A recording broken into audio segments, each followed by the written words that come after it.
Avant de commencer, j'aimerais vous poser une question. Êtes-vous heureux dans votre vie?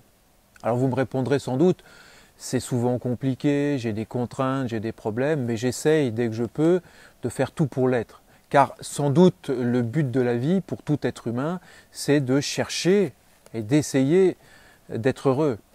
Eh bien, le problème est que pour nous rendre heureux à l'ère digitale, notre cerveau se trompe et sans que nous en ayons conscience.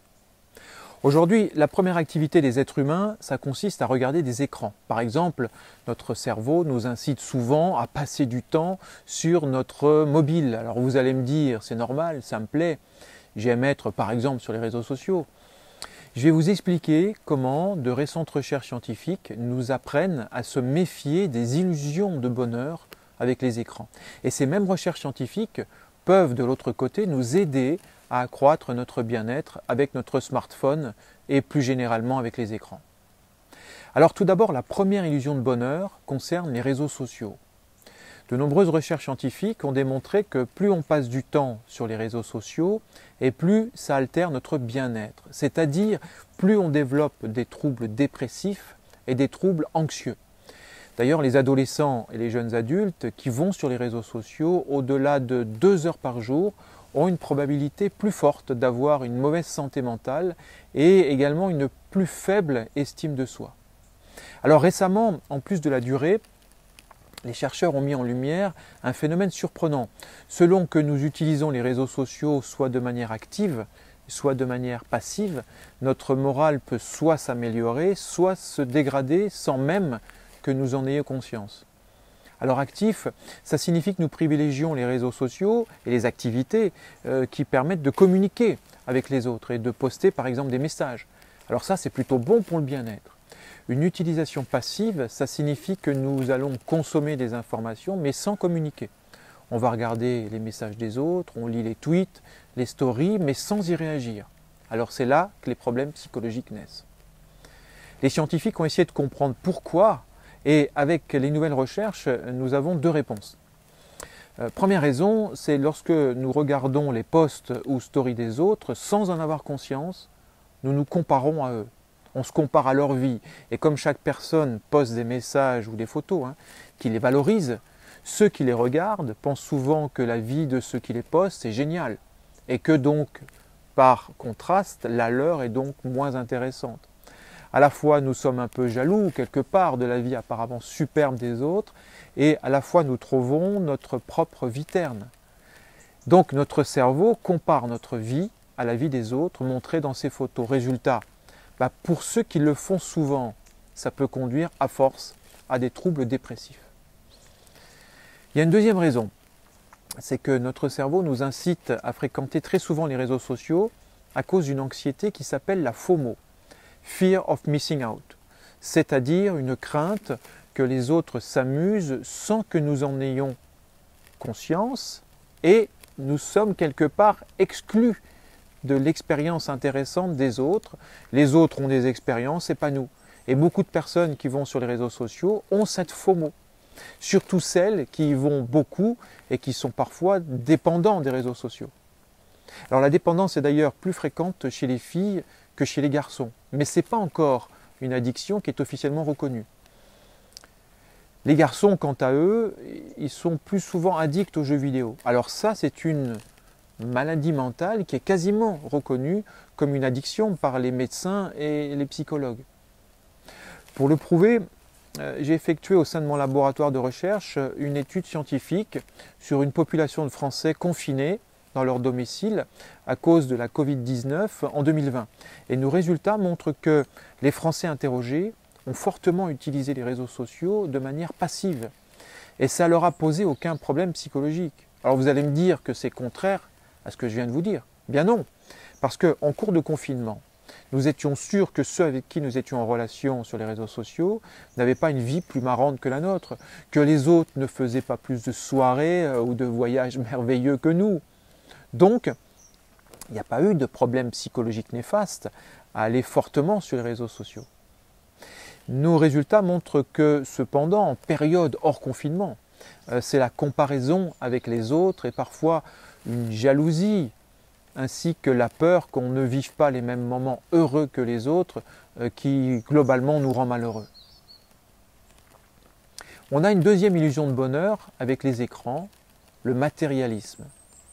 Plusieurs études sont en effet arrivées à la conclusion selon laquelle plus on est matérialiste et moins on est heureux. Le matérialisme, c'est généralement défini comme le fait de vouloir posséder des biens, des produits, des marques, et le fait de penser que ces biens et ces produits peuvent nous rendre heureux.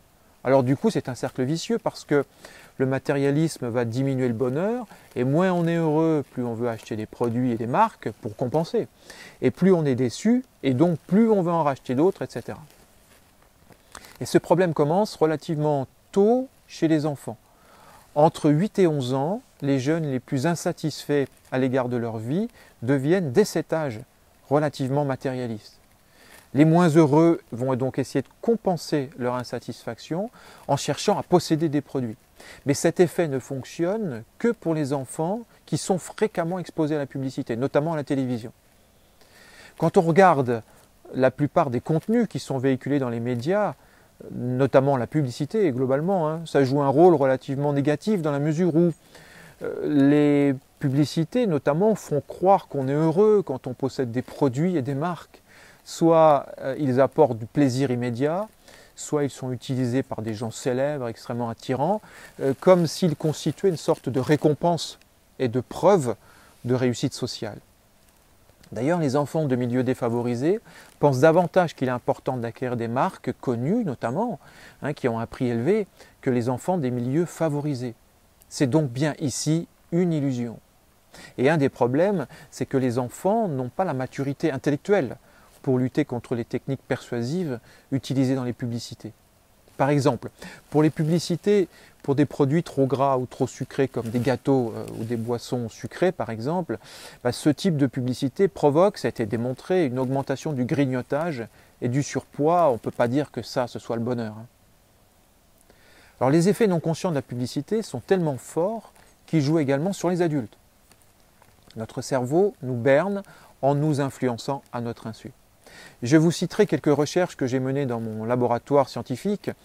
Notamment, dans une première expérimentation, nous avons montré que lorsque nous entreapercevons très vite une publicité sur Internet et que nous l'oublions aussitôt parce qu'en général on fait autre chose sur Internet et que d'une façon générale les pubs ne nous intéressent pas, eh bien notre mémoire mémorise tout de même à notre insu cette marque. Et si jamais nous la revoyons 3 mois plus tard, nous allons l'apprécier toujours davantage sans même savoir pourquoi.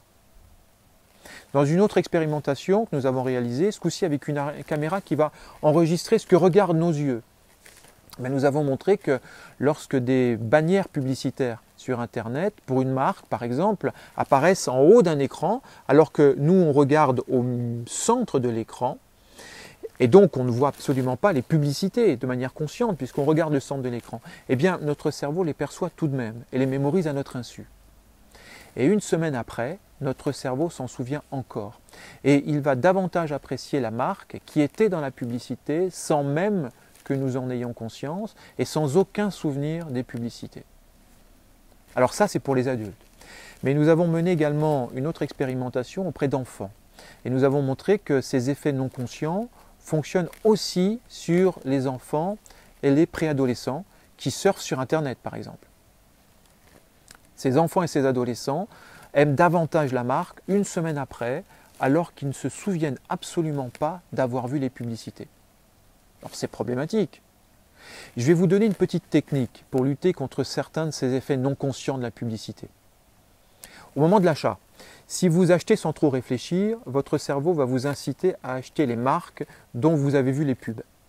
Mais vous atténuez les effets si vous vous donnez des règles précises et conscientes d'achat. Par exemple, je prends le meilleur rapport qualité-prix.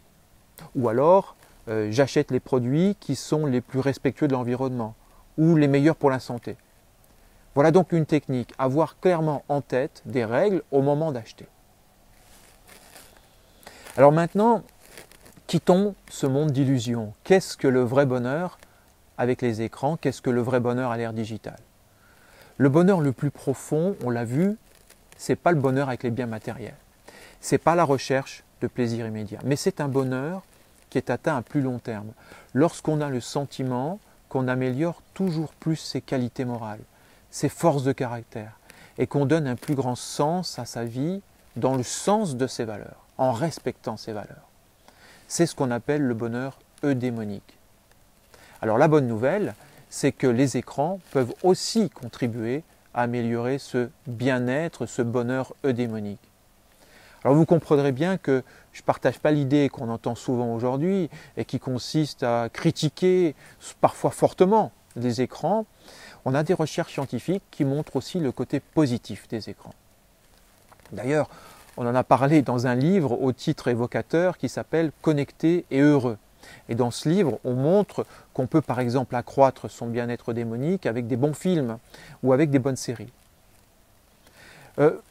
En parlant de ça, vous ne vous êtes pas rendu compte que ces dernières années, dans les séries, il y a une évolution de l'image des héros. On ne les montre plus comme avant, comme des personnes qui avaient surtout des qualités. Moi, je me souviens, quand j'étais plus jeune, j'étais fan de séries comme Les Mystères de l'Ouest, Amicalement Vôtre, Drôle de Dame, Starsky et Hutch. Et les héros n'avaient quasiment que des côtés positifs. Aujourd'hui, on les montre comme des personnes qui ont également un côté sombre. The Walking Dead, La Casa de Papel, Breaking Bad, Lucifer, Dexter par exemple. Selon vous, pour quelles raisons aime-t-on ce type de film? Eh bien parce qu'il nous permet de nous questionner sur ce qu'est le bien et le mal, sur nos propres valeurs et de les remettre en question. Et de cette manière, on va s'améliorer, on apprend des choses sur soi, sur les autres, sur la vie. Et ça, c'est une composante du bonheur eudémonique, bien plus forte pour accroître notre bonheur que le matérialisme, que le fait de vouloir posséder des produits, par exemple. Alors finalement, à l'ère digitale, ce que disaient les philosophes grecs à l'époque de l'Antiquité est parfaitement juste. Chercher à s'améliorer, à diminuer certains de ses défauts, à accroître ses qualités, à sentir qu'on y parvient, dans notre cas, incité par des héros de films, ça peut être intéressant. Et donc beaucoup de séries télé contribuent à ça. Elles donnent l'opportunité de davantage réfléchir sur soi-même, sur le sens de la vie, à la condition, vous l'aurez compris, qu'on se pose les bonnes questions en les regardant d'une manière un peu différente que ce qu'on fait habituellement. Je vais vous donner un autre exemple. Pourquoi aime-t-on, selon vous, les films dramatiques ou tristes? C'est paradoxal. On aime parfois les films où on a pleuré. Eh bien, on a aussi des recherches scientifiques sur ce point. En fait, ils permettent d'apprendre des choses sur sa propre vie et d'être plus fort. Alors d'abord, ils montrent des personnes qui sont malheureuses et en nous comparant à elles, par contraste, ça augmente notre bonheur. Mais surtout, ils nous apprennent à rebondir face à un problème, à réagir soi-même face à des difficultés. Ils permettent de nous questionner et de questionner la vie. Ça accroître notre capacité de réfléchir. Surtout quand nous discutons du film ensuite avec les autres. On échange, on apprend par les autres grâce au film. Qu'est-ce que tu aurais fait dans ce cas-là? Moi j'aurais plutôt fait... On discute. Et des recherches récentes montrent qu'on apprend parfois autant en regardant un film que dans la vraie vie. On apprend par exemple à maîtriser ses peurs, à trouver des solutions aux grands problèmes de la vie. Alors dans l'étude que nous avons réalisée sur les Français en confinement, au cours de l'épidémie de Covid-19, de nombreuses personnes nous ont dit avoir regardé des films mettant en scène des catastrophes épidémiques, comme virus ou contagion par exemple. Alors a priori, on pourrait se dire c'est un peu fou parce qu'on parle du virus toute la journée et en plus certains regardent des films d'épidémie le soir. Eh bien, ça leur a permis de donner du sens à ce qu'elles vivaient et quelque part à être plus forts. Alors en conclusion, s'il y a le message à donner pour ne pas se faire prendre aux illusions du bonheur à l'ère digitale, c'est d'avoir une vraie intelligence numérique, c'est-à-dire ne pas trop se dire que les autres ont une meilleure vie que la sienne, notamment sur les réseaux sociaux, ne pas penser que le bonheur est dans le matérialisme ou la publicité, mais ça consiste à donner du sens à sa vie sur le long terme. Et pour ça, il ne faut pas hésiter à regarder des bons films ou des bonnes séries télé, mais à les regarder un peu différemment. Et ça va nous aider à nous poser les bonnes questions sur nos propres valeurs, sur le sens de la vie et même, plus généralement, sur la société. Merci de votre attention.